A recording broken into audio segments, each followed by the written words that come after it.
Hello, and welcome to another episode of The Doc. And the coach. And the coach, yes. And the coach. Yes, we are back. Yay. Much needed is rest. The season, but yeah. Man, so much going on in the world, baby. So much. And, we talk about politics. We have elections going on in our region of the United States, Connecticut, southeastern Connecticut, as well as the nation. There are elections going on. And so today's episode, what we decided to talk about is elections and why they matter, and what you may want to know or need to know. So, we have been talking with folks who have concerns and questions of what they don't know, what they do know, and then what they do know, which seems to never get done. Yeah. And I think what we're seeing right now is, as you see the craziness, as you see, just the news and everything, you do want to know. So as we talk about the president and the rallies of No King's Day and everything, all of a sudden, it's why is all this stuff happening? Mm-hmm. And you see across the nation, people are getting together and having these types of discussions. Yeah. And what you're finding out is that, hold up, we literally have to slow down and actually have the discussion of what we are actually seeing, what's actually going on. Like, number one, just in our towns, Mm-hmm. and then number two, nationwide. Mm-hmm. So, and I think that political lens, as far as the voting process,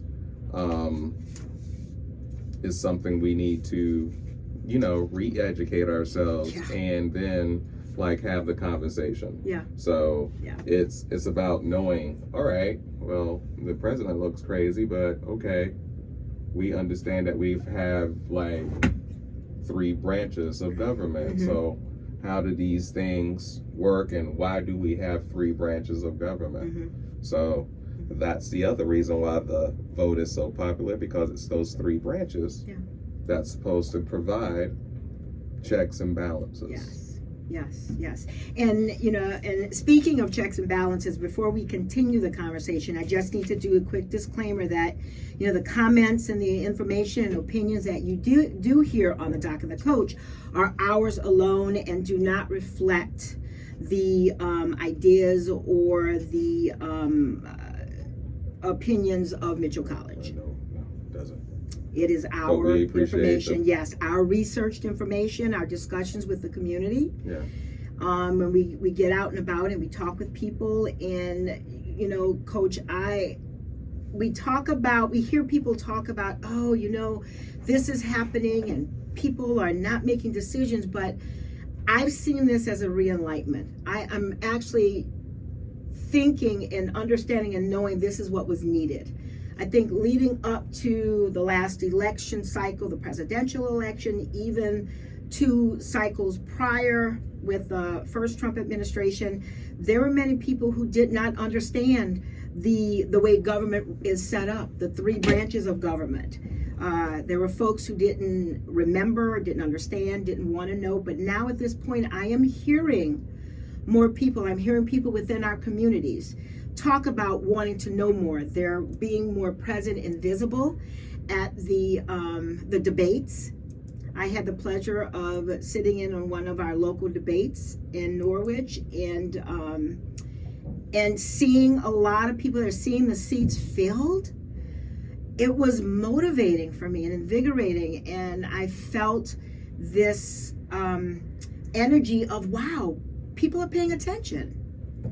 And I'm loving it. I'm loving it. They're talking more. And I think that's what it is. What it comes down to is there's a breakdown in communication.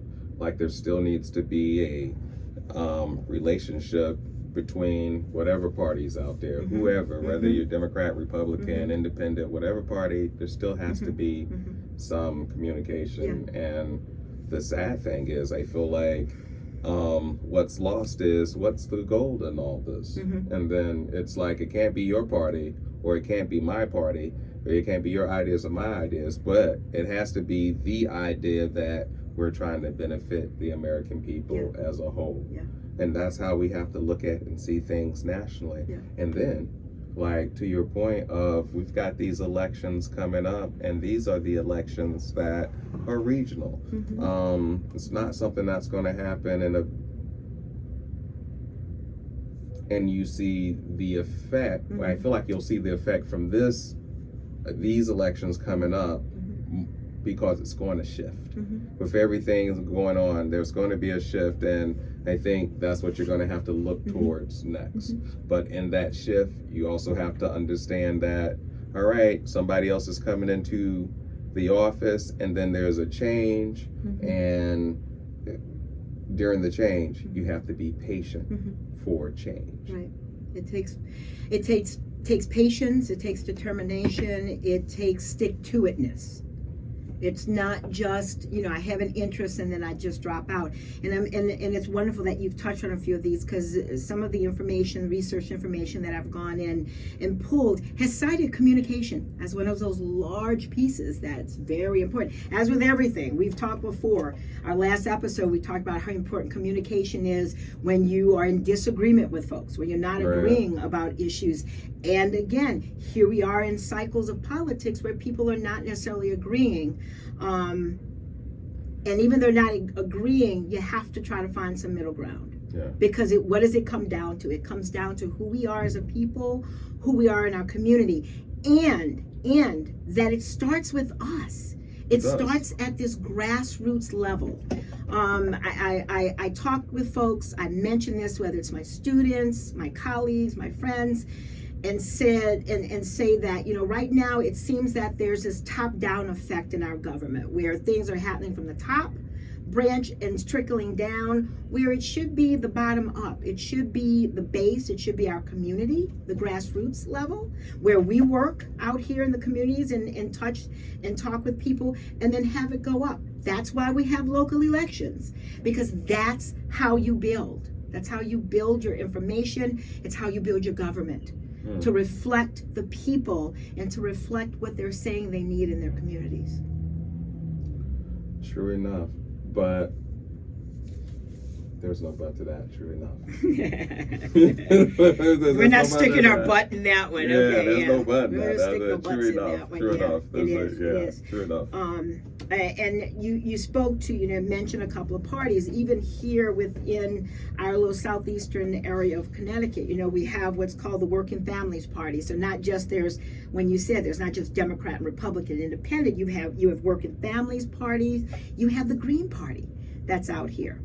So there are different parties that one can belong to depending on where your values are and the platforms that they stand on that are important to you. And it's important to get out there and research those, speak with the people who are in these parties.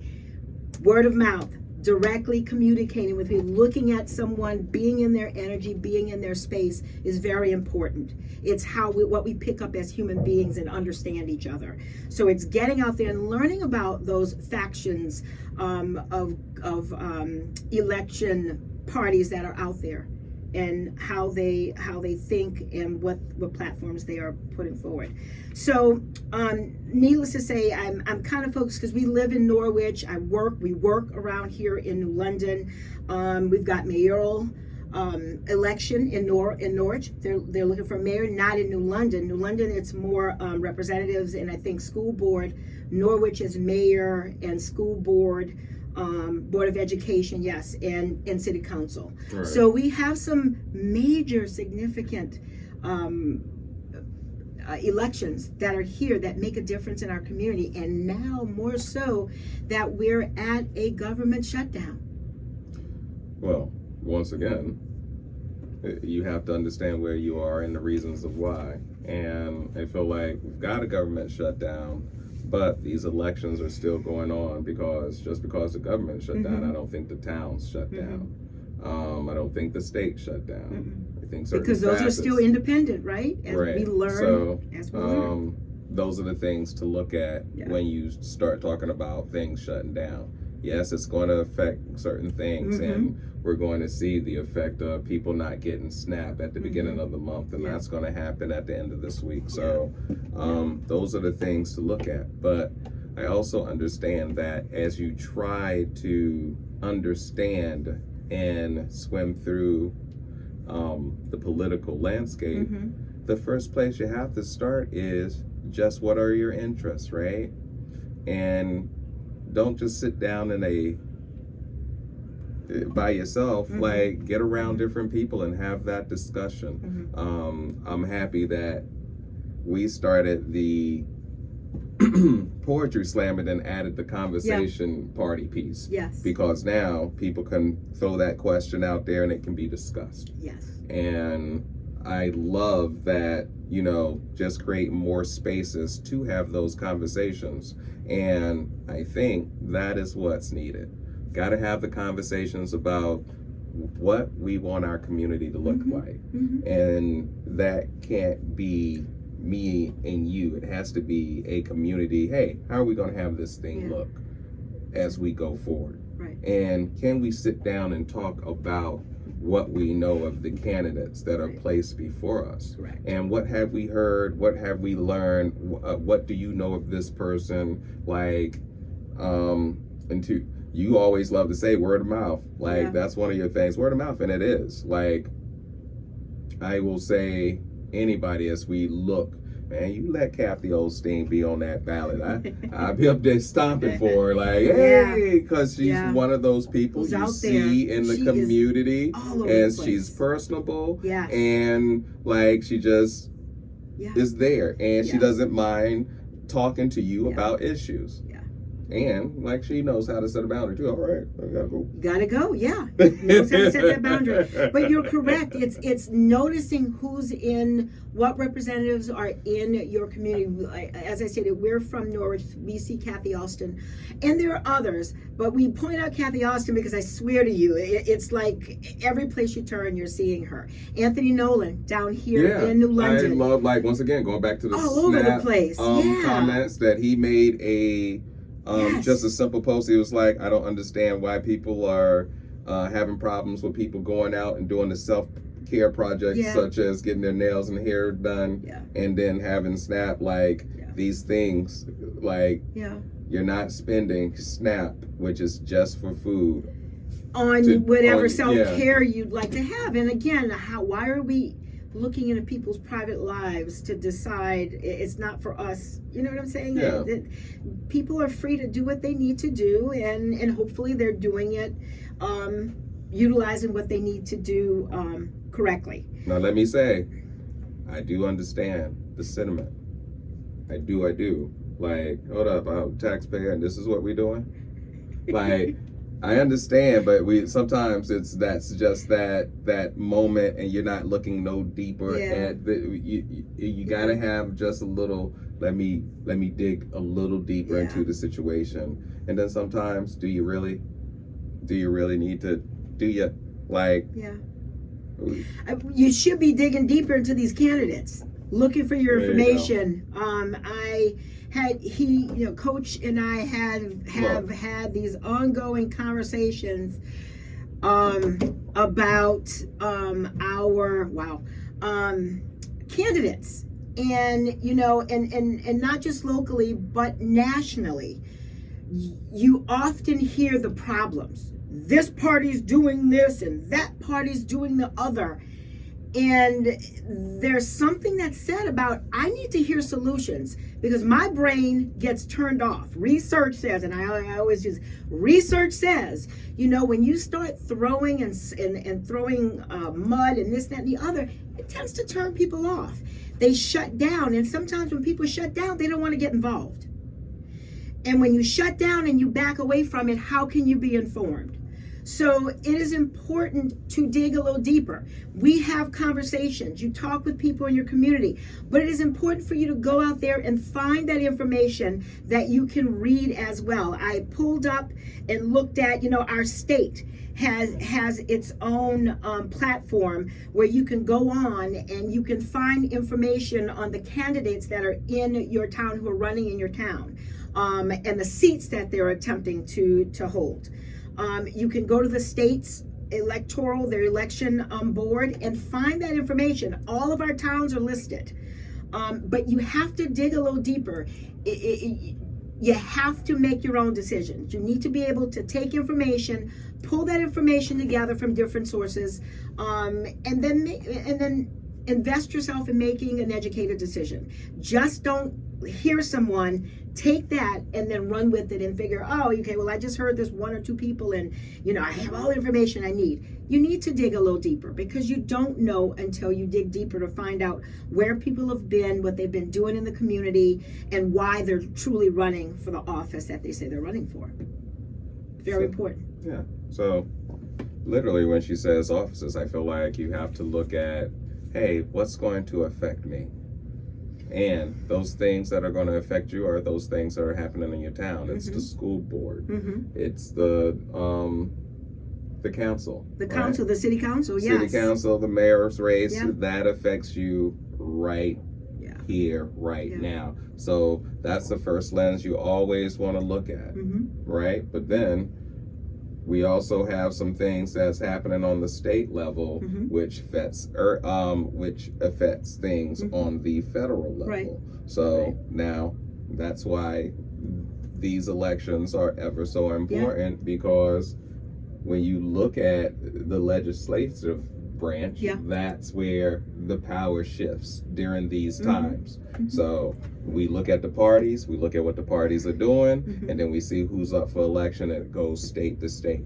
I feel like our state's going to be pretty good, but then there's going to be some of these states where some of these benefits have been lost, and it's been whoever your representative is, and now you got to look at it and say, hey, representative so-and-so of our state, you didn't protect my best interest. And I feel like that's going to be the comeuppance after, November 4th or 2nd. I don't know when, but that... It's November 4th. November 4th. And I'm glad you mentioned that, Coach, because early voting has started in many places. It actually started on the 20th. Monday, October 20th, early voting started.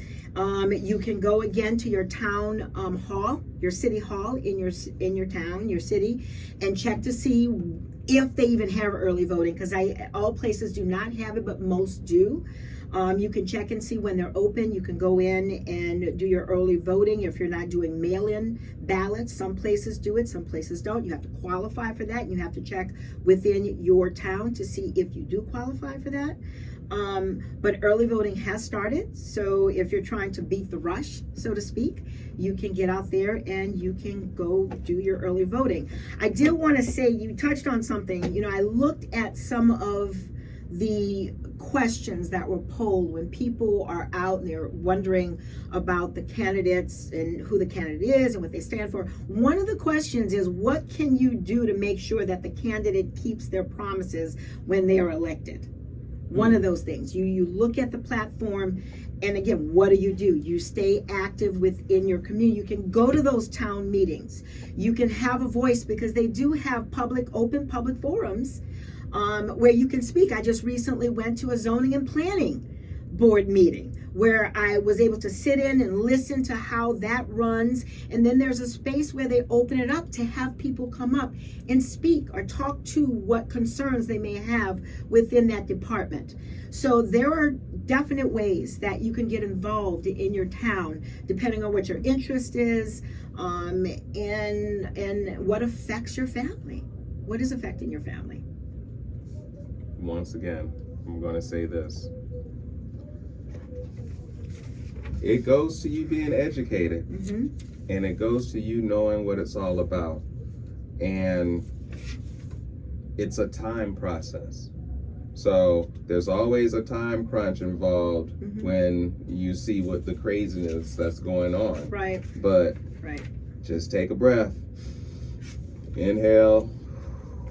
Exhale, because it's always going to happen during this show at some point in time. Hey, inhale, exhale, doggone it. This show is brought to you by your breath, baby.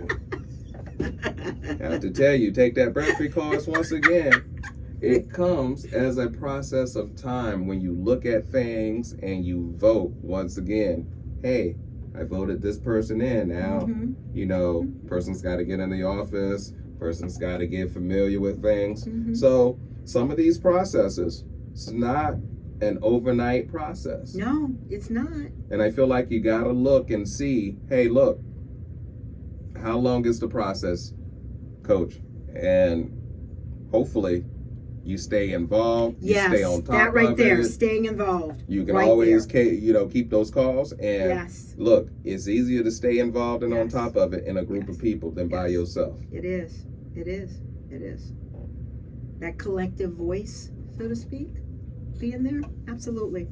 So it's being involved in different ways that you can, whether it's civic groups. It doesn't have to necessarily be a town hall. It can be NAACP. You've got those. You have the cultural coalitions that we have in Norwich, that you can get involved in those groups, be on those boards. Madonna Place, those places where they're affecting change within the community for families. The library. Yeah. You love the library, Coach. There's a lot that goes on at the library. And we need to use that as one of those sources of information, because they still hold a lot of information. They have books, for God's sake. So we can always get information and be instructed and educated at the library. I wanted to mention another question that came up. One of the questions that they included in the polling is, if the majority of Americans think something is good, are they always going to be right?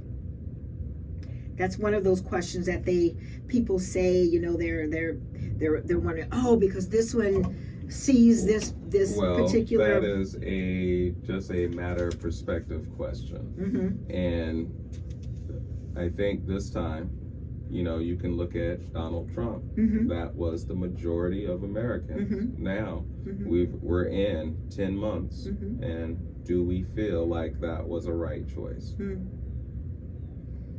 It's a personal thing, right? Do you feel like it was a right choice as you Mm-hmm. look around, as we're going through this government shutdown, as we get these Do you tariffs, agree with, do like you as agree? we Yeah. see like the Yeah. ramp up in shootings and everything, Daily. and it's right there in the process of people feeling like they don't have control Yeah. in that moment. Yeah. And then the rhetoric, instead of having the conversation, it gets spun up and, oh, you're trying to do this and I'm right. And it's like, when it comes down to I'm right and I'm trying to prove it and I'm standing on my side, and it's really crazy when the shutdown happens and people don't see it. Like, no, I'm just going to be right and you can't tell me anything. Hold up. Well, if I can't tell you anything, now the communication has stopped. And that's what happens. It stops. And there needs to be that balance, because if everyone agreed on everything, when will we have change? When will things be different if we just all agreed on everything? So, I encourage people to have that opposite voice. If you have a subject matter or a topic that you find you're in agreement with other people, listen to someone who may have that dissenting voice, who might see it differently, because it's good to hear people out. You don't have to agree with them, but it's good to hear them out, because it allows you to hear what other people are thinking. Sometimes it allows you to have the conversation, to have and be engaged in healthy dialogue, to be open to hear others. That is very important, because again, we look at what's happening in the news cycles where people are not agreeing. Like you said, they shut down, or it becomes this issue where there's mudslinging and name calling. And one of the communication warnings is, you start slinging personal names, the brain shuts down, nothing gets done. It goes into that flight mode, that protection mode. I'm not listening to you anymore because you're threatening me. So nothing gets done. Right. So, we're at a stalemate, so to speak. So it's important to understand it's okay to not agree. It's okay to not agree. It's okay to stand in your truth. It's okay to stand in your values, but just understand that there are others who will have a different spin or different understanding and take on what may be happening. And then that goes That's right what makes back to, America. yeah. Yeah. What do you do? Is the majority of America is always right? No. Like, Yeah. We have we to. we can go back in history and see where the majority tried to do some things and they were horribly Yeah, wrong. yeah, and you know, I'm going to point this out because I happen to be looking. You know, in 1868, and because I'm from Louisiana, there was 1868. yeah. I'm going back because we're talking about voting right now, and it just so happens that there were. This particular day back in 1868, 32 black folk were hung because they were trying to vote. It was after post-slavery, and certain rights had been given for folks to vote. And down in St. Bernard Parish, I would say Plaquemine, St. Bernard Parish, when folks went to try to vote, they were beaten, they were hanged. So there's a reason why we're out here. There's legacy, there's history to why people want to vote, why they come to this country, because they understand there is that democratic right to vote. Constitutionally, we have the right to vote. So the fight in history has been there. It is a sacred thing to want to vote, and is that why I think it becomes such a huge, passionate thing where people connect and tie up? Yeah, because there's a lot of history built in that, a lot of blood that has been shed for all parties to have that right to vote and to be what we call free in the United States. That's another conversation, free, and what that means. But having that right to vote is important, and having your voice heard. Well, I don't know what you don't want to do with that one. You know, I want people to remember, you know, or at least know, hey. No. What are we tying into? We're tying into the very important fact for the African American community to know why that vote is so important. Yes. And sometimes we have a way of looking at something and not seeing the value in it. Yeah. But the value is at every point for us to be in the positions that we're in. There's somebody that was hung. There's somebody that shed blood. There's somebody that sacrificed themselves. Like, they ain't just get hung because they was voting. They walked. I mean, so they were hanged. Yeah, they were hanged because they went up to the table and attempted to vote.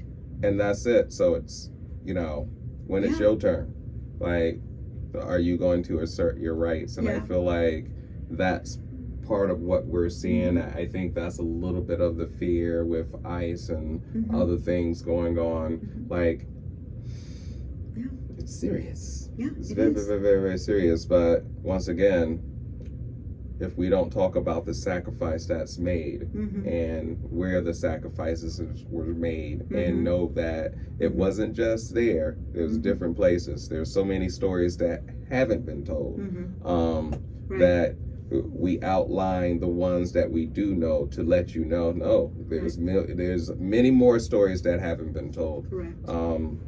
And I think that's what you always have to the look untold at stories, when you look at especially the American Black community and culture. Yeah, absolutely. So it is very important that we all understand the history, and again, this country was founded on the fact that we need certain freedoms. We should not be ruled by a king.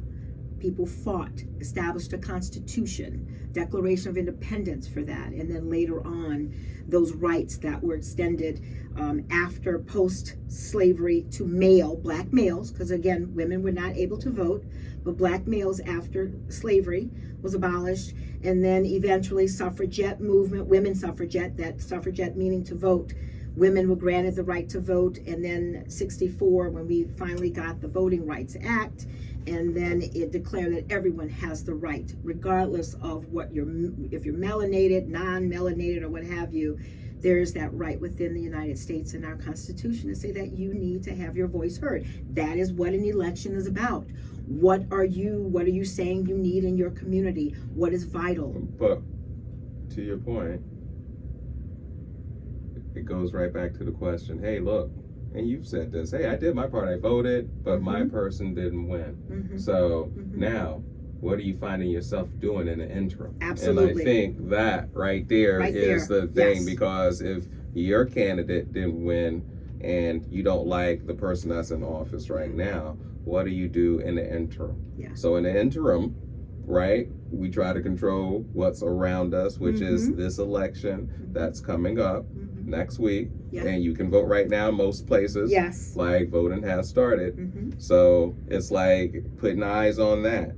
And once again, starting the conversation. Starting the conversation with your neighbor, starting the conversation on the job. There's something to be talked about. And like, not just like, once again, I feel like this is where we bridge those generational gaps. Hey, look, young man, young woman, come and sit down. Great Let's segue. talk about this. But what I wanted to bring up was why the protests? Because for me, I don't need and this is personal, once again, we already gave our disclaimer, this is just James. I don't need to know King's Day. I already know there ain't no Kings in the U.S. But I had to also understand what I think I was saying. So let me explain what I thought I was seeing and the reasons of why. You see if you can follow it. So when we look at the three branches of the government, right? We've got the executive branch, we got judicial, and we got legislative. Those are the three. Correct. Those three branches should regulate each other. So the executive branch, president, vice president, cabinet members, right? Of course, we elect them every 4 years. Now, the judicial branch, right? The ability of each branch is to respond to the actions of other branches as the systems of check and balances. So each branch of government can act on the other branches. The government can veto legislation created by Congress. Congress confirms or rejects the president's nominations and can also remove the president from office in exceptional circumstances. The justice of the Supreme Court, nominated by the president and confirmed by the Senate, can overturn U.S. Constitution. So as you can see, like, the checks and balance should be there, like independent, and that is the operative word. Slow down. You had your thing. Slow down. I'm explaining something. I'm just explaining something. Slow down. Yes, sir. So what I think what's happening is that right now I know Trump has pretty much the judicial branch, like all those nominations, like it's unbalanced there. So you see that and you worry. On the other side in Congress, right? You see that the Republicans have control of that. So when you look at it, it's like, okay, this is what's going on, and they got the majority of their members in this. Where's the checks and balances? And correct. Where are the checks and balances? You can't tell me that the optics is this for me. Like right now, somehow, some way, the White House, half of it is gone, demolished, so they can put up a ballroom. Now, I don't know what's going on in America where somehow, some way, that money, that project got highlighted and nobody came and told this man, hey, you have people starving on your streets. You can ride the streets so your thing is, no, I'm trying to put troops on the ground and I'm trying to put a new ballroom in the White House to update it because nobody else will, but Trump will.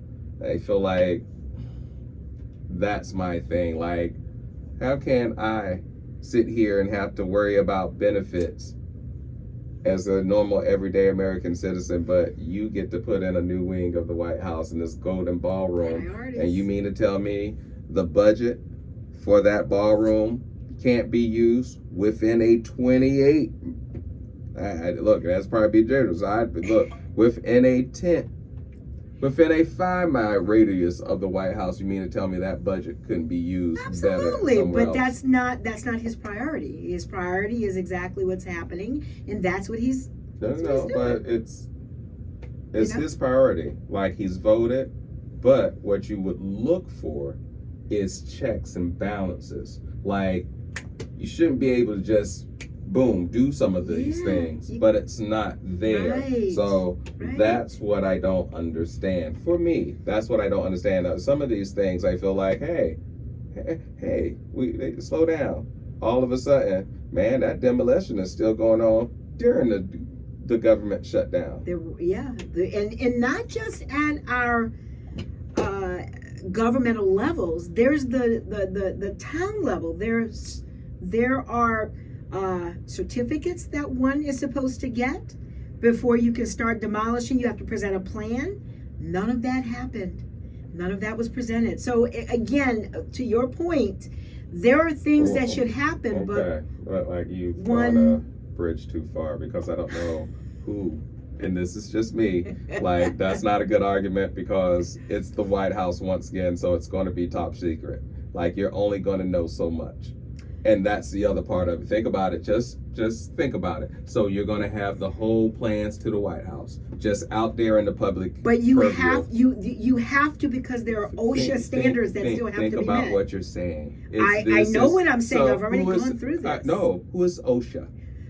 Okay, the government. Yes, safety Thank and you. health. Thank you. That's Absolutely. it. So, we just talked about I'm this not at a state saying, level. yeah. We just talked about But this. okay, this is the White House. It's the White House, It's but DC. So as you they talk are still about subject state level, to certain safety precautions.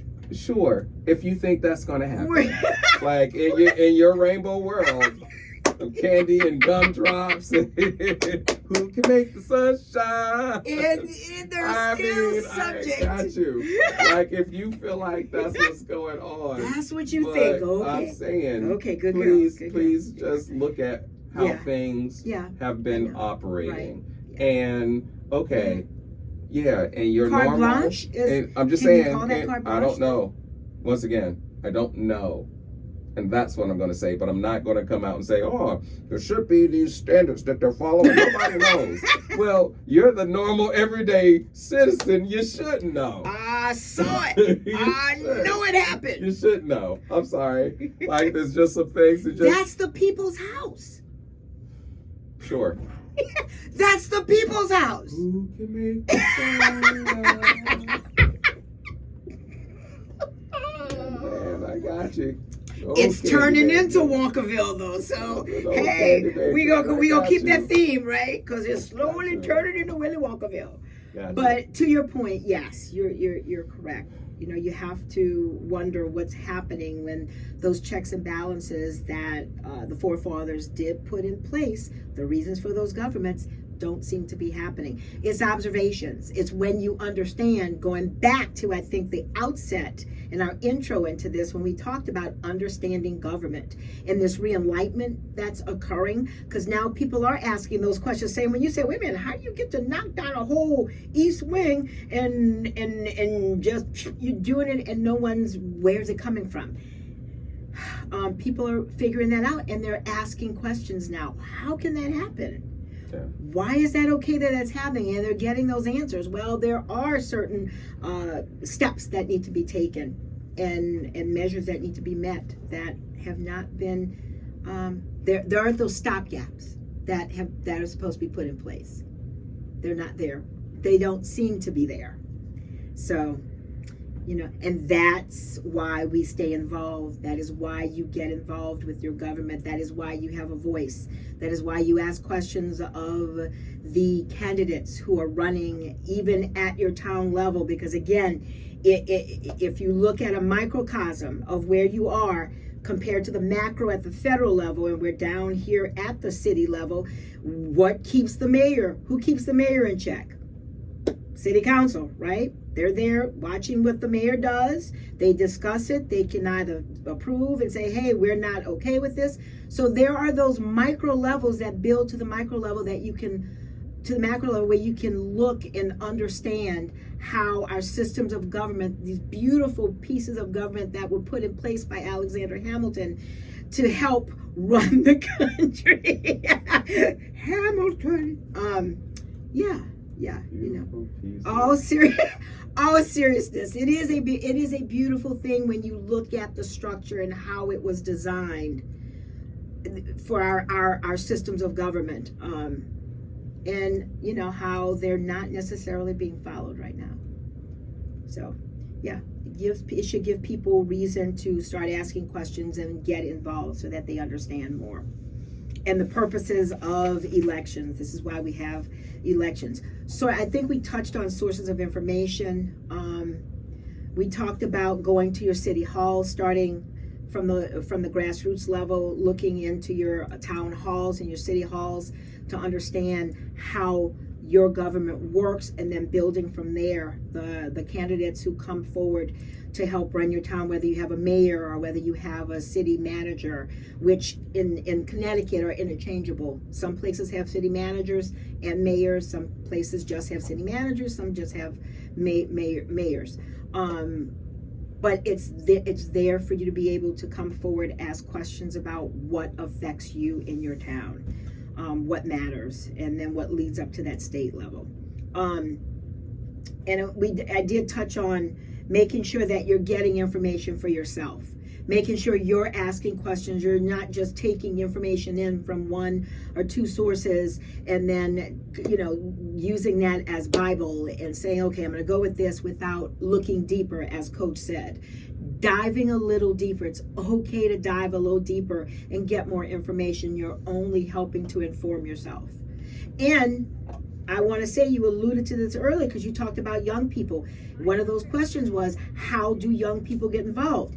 And I'm going to go back to something that I say, modeling helps. Our young folks see us, they see what we do, they see how we do it, and they model that. They take that information in, they ask questions. Young folks are great about asking questions and pushing against status quo. And they can get involved too. There are junior organizations within towns that you can check into, civic organizations that look to have the students, the young people involved, so they can understand how government works in their towns, in their cities.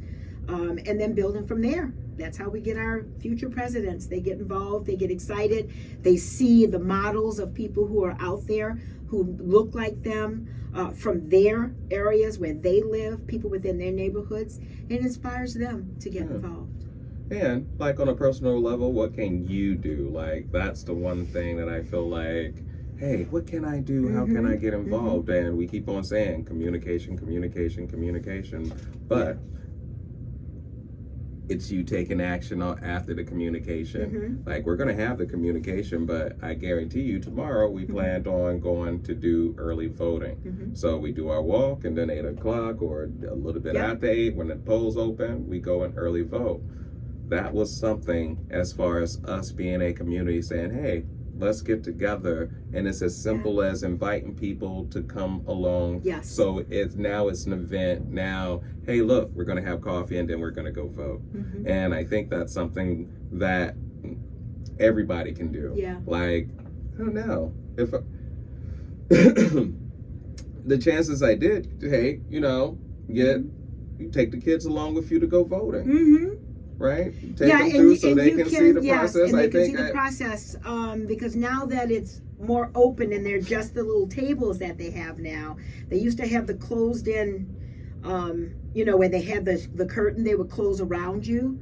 And I do remember when one of my kids earlier, when we lived in Montville, before they got just the regular tables, they wouldn't allow me to take one of the kids in. I had my youngest with me because, again, we model, we show our kids this is what we do as part of our civic duty. But that was before they got just the tables. You fill it in and then you take it and slide it into the computer.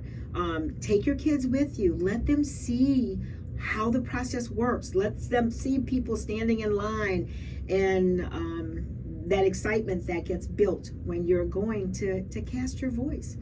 And let me tell you, let me give a shout out to, I don't know if they do this anywhere. I just know, like, I first experienced this in Norwich, so I got to give them the shout out. But every time they had a new voter, that person, as soon as they found out, everybody would stand up and clap. Like, that was a that's good amazing. thing. Yeah. So for those new voters That's coming amazing. in, it's I love like, that. Yeah. hey, we got a new voter. And Yes. it's like, all right.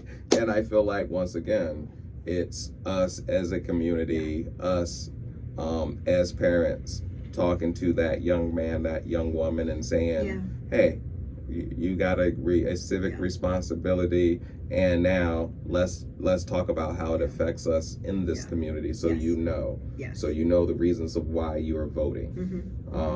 And I think I will say, for one, I don't think I had that conversation enough with my kids, as far as, hey, let me tell you, like, sometimes life gets in the way, but there's never a problem with saying, hey, this is always a conversation.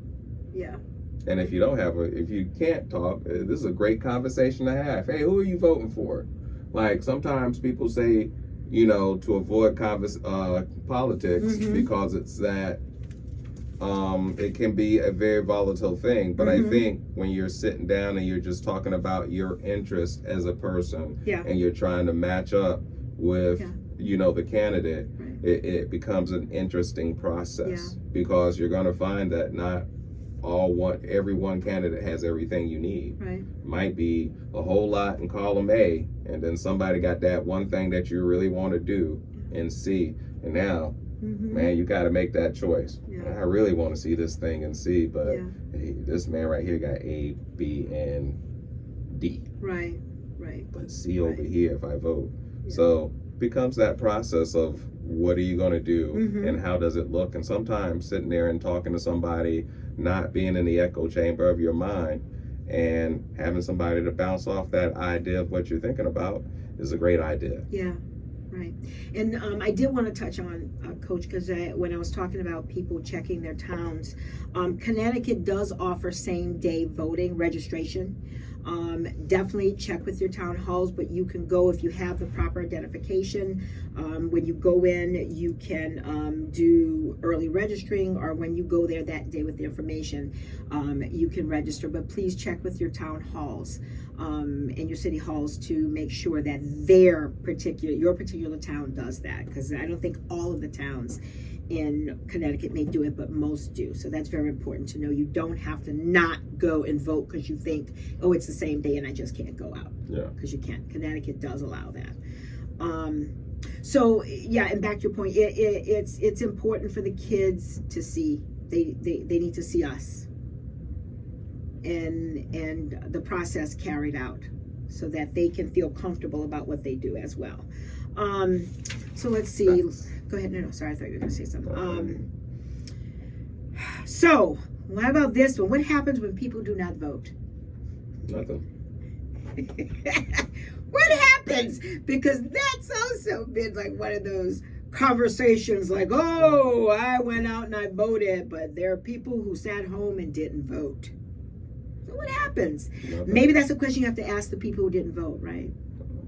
Yeah, but that's probably if you a question. don't vote, nothing happens. Nothing happens. You're not arrested. No one picks you up and puts you in no vote jail. You have to sit in whatever decisions other people are making for you, and that's what it comes down to.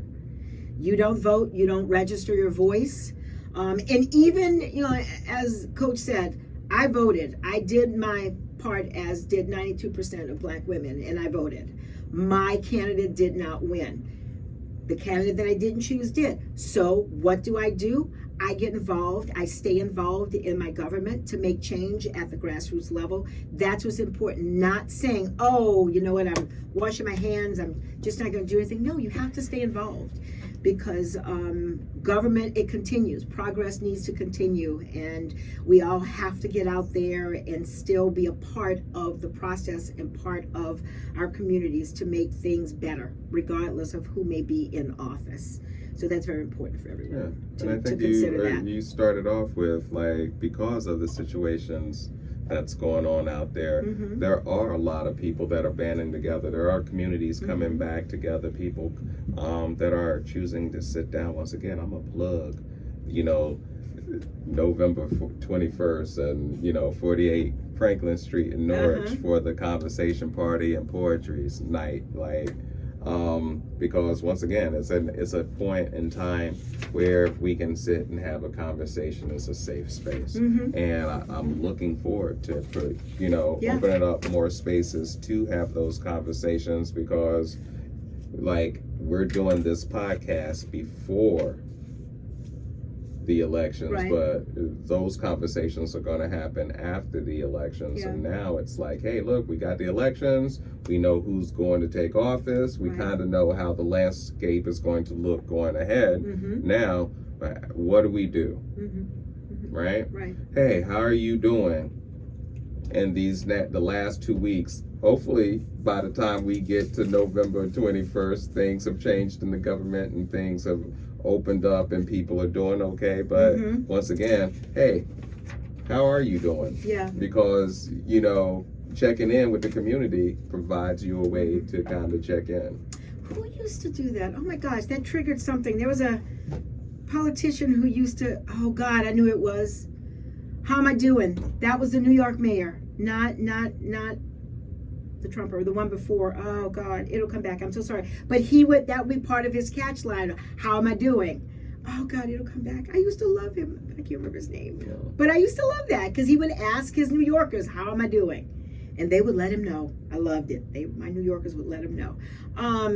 So just some fun stuff that I found I thought would be interesting. I looked to see factors that influence voting behavior, some factors that were very interesting. And 2-3 of the personality characteristics that impact voting behavior in people who vote are what they call CD, conscientiousness and dominance. That personality type of conscientiousness and dominance, as well as dominance and influence. So what's interesting, the conscientiousness and dominant person, they are analytical and decisive. They have high standards. They're challenging. They're independent, and they're meticulous. Coach, that sounds just like you. Whatever you say. Conscientiousness and dominance. But I don't understand. Oh, they did a study to see the personality characteristics that are more apt to go out and vote. So just on the fun side of it, that's what I'm saying, the fun side of it, when you look at personality types, you have those folks that are considered conscientious and dominant in their thinking, or what they call CD, and those are the characteristics they tend to have, and they are, according to this research, they are more apt to go out and vote, as well as those who have a dominant, influential personality type, who can be action-oriented and enthusiastic, creative and innovative, strong communication skills, fast-paced and persuasive. Those folks are considered dominant and influential in their characteristics. So those, just like I said, it's just something fun when you look at personality types and people who go out and you see people out there like, yeah, go out and vote and let's do this and do that. Where's the fun part? Well, the fun part is just knowing that you have these creative, persuasive, enthusiastic people out here who say, come on out and vote. Cast your vote. Be active. Be proactive. That's the fun part. That is the fun part. Come on, Coach. I'm going to let you have your perspective. See that? We can agree to disagree. Yeah. We can agree to disagree. I'm still waiting for some fun. So, the fun of it. Well, hey, I don't know. You're right. I remember, I think it's so fun. The other piece, they looked at gender influences within this study, and they found that more males tend to have influence behavior to vote than females. Basically, men are more apt to behaviorally, if I say I'm going to vote, than females. That was in this study. Now, if you looked at the last election, they talked about what large percentage of women went out and voted. So again, this particular study just says when they looked at gender differences in genders, they found that men seem to be more proactive and active about going out to vote, gender-wise. Age and voting. They found that people who are 35 plus tend to go out and vote more than those who are under 35. And educational qualifications in voting. Those who tend to have educational qualifications of at least an associate's degree or higher are more apt to go out and vote. So, and then of course socioeconomic status.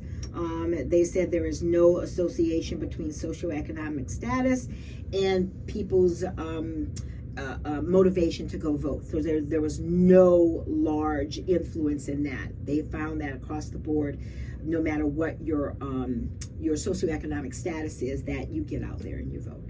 So I thought that was some interesting information. That last thing just messed it up for me. What, the socioeconomic part? Yeah. Why? But if you say that's what it was and that's how they got from that study, like, I'm pretty sure. Yeah, they said there was no association between socioeconomic status and voting behavior. Interesting enough. They're saying people, if people, because it sounds like they didn't talk to the people that don't vote. That's what that sounds like. Well, I don't know. I know. Well, again, I think this last voting presidential cycle. When you say there's no social economic, like when you no association, yeah, that's bull. I'm gonna call it. I'm gonna say that is pure bull. So you're saying that they're less likely? Because I'm trying to live in your society and make my economy. I'm not thinking about voting because it doesn't affect my day to day. Like, what affects my day to day is me making my money, me making my hustle. That affects my day to day. So, man, if you were even to come at me as I'm on my way to work with that question, I would look at you and be like, for real? So wait, I want to make sure I understand you, Coach. You're saying that if I'm if my income is lower and I have to go work, I'm less likely to go vote because it won't affect me? I'm just trying to understand. I'm sorry. If I'm trying to work, I'm going to go to work. I'm not thinking about voting. Gotcha. Okay. That's the simple thing. I'm thinking about work. I'm trying to make money. Okay. And me taking off any time from work is going to mess with me making money. That's interesting. And if you find, when you talk to people not voting, that's one of the reasons, because they're like, I have to go work. Hey, that is the number one reason for the man on the street. Yeah. So when I hear that, you ain't talking to the man on the street. You talking to middle America. Gotcha. And then I need to see your dynamic. I need to see when you say socioeconomic, what that income level is. I just need to see what the skin tone is. I'm gonna just go ahead and go right there. I need to see the skin tone of your man. Cut it out. Cut this right out. Absolutely, I hear you. No, that's a very good point. I mean, go ahead and define socio-economic to me, and then you mean what are the variables that they may have been using for that survey, for that particular one? It's who they decided to go to. Oh, let's go in the upper crust neighborhood. This is just safer to do it there than Watts if you're doing it in California. Yeah, I hear you. Like, I'd rather go ahead and stand out here in this good hot mall where people are spending money than down here in the hood where they are not. It's interesting. Okay. Well, again, you know what? It would be interesting to look at the variables that they looked for, in at least the income levels that they looked at, and where they went and got. No, they said the statement was they didn't see any across the board. Across the board. That if you didn't see anything across the board, that's what you picked up. Bull. Yeah. Like, I don't know how you did that one. Well, I'm going to say this, Coach, because I know we're getting towards the end. I think to those folks that you just mentioned, those who say I have to go work, I'm not thinking about voting, but the decisions that are made affect them, and especially if you're in an economic level where you're getting SNAP benefits and now you're not getting them.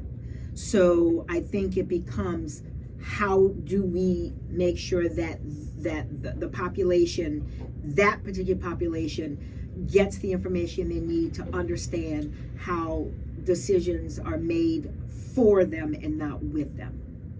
Right. So when we're talking about that, Mhm. you literally have to talk to, hey, the reasons of why. Mm-hmm. That's it. Mhm. Hey, why am I asking you to go out to vote? Mhm. And I think we Mhm. covered it, Mhm. but once again, I Mhm. understand, man. If it's not affecting your pocket, Yeah. then it's not going to affect you. Yeah. And if you can't see it long term, Mm-hmm. it's going to affect you short term. Mm-hmm. That's it. Mm-hmm. That's the game. Yeah. Like, it's not checkers, it's chess. Yeah. And that long goal of voting, Mhm. that's the chess game. But they're hoping that you just taking your time jumping. Yeah. Hey, just go And ahead not and paying don't attention. pay Yeah. attention. We're gonna make all the Yeah. rules, and then you'll just sit there and complain. And then when you really need something, when you really need health care, when you really need food, what happened? Government shut down. Well, if you voted, because for me, go ahead and look at last election. Mm-hmm. It's not the number of people Mm-hmm. that voted. Mm-hmm. It's the number of people that did not.